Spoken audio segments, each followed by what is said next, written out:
काकांची आठवण तुम्ही काढीलात. अनेकांना ही नावं माहीतही नसतील, जुन्यांना माहीत आहे, पण नवीनांना माहीत नाही. ती नावं तुमच्यामुळे कळली. फक्त या मुलाखत सत्राचा समारोप करतोय. फक्त एक शेवटचा प्रश्न दादांना विचारतोय.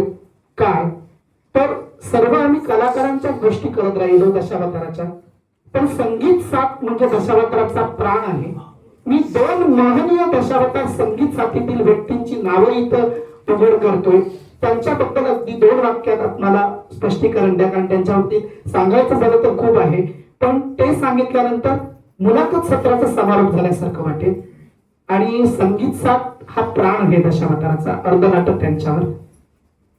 तावडे बुवा आणि राम पांचा ही 2 नावं जरा माझं नवीन पिढीला कळू दे. यांनी दशावताराचा पाया रचलाय असं मला ऐकून माहित आहे. तुमच्याकडून कळू दे. बाबीनाला म्हणजे दशावतारातले हिरो. त्यावेळी कोकणातील 2 राजा, एक गोविंद तावडे आणि बाबीनाला. पण 2 राज्यात अंतर होतं. ते कसं? बाबीनाला ऑलराऊंड राजा होता. सौदागर किंवा जलधरातला विष्णू, विश्वपूरच्या कैद्यातला विश्वंभर डाकू, हे भूमिका बाबीनालानंच करावे. आजही मी मानानं सांगू शकतो. पण त्या विरोधक गोविंद तावडे हा कोकणचा शोकरसाचा राजा, राजा हरिश्चंद्र, श्रीयाळ चांगुणा, ही या भूमिका गोविंद तावड्यानेच कराव्या. बाबीनालानं केल्या नाही याच्यातला प्रश्न नाही. बाबीनालानं या भूमिका केल्या, पण प्रत्येकाची करण्याची धर्ती वेगळी होती. गोविंद तावड्याला परमेश्वरानं एक वाणी दिलेली. स्वतः कधी रडले नाही, पण डोक्यावर हात मारला की समोरचं पब्लिक रडायचं. तशी बाबीनालांची बोलण्याची पद्धत वेगळी होती. बाबीनाला दशावतारात गायचे, पण ते कोणाच्या जीवावर?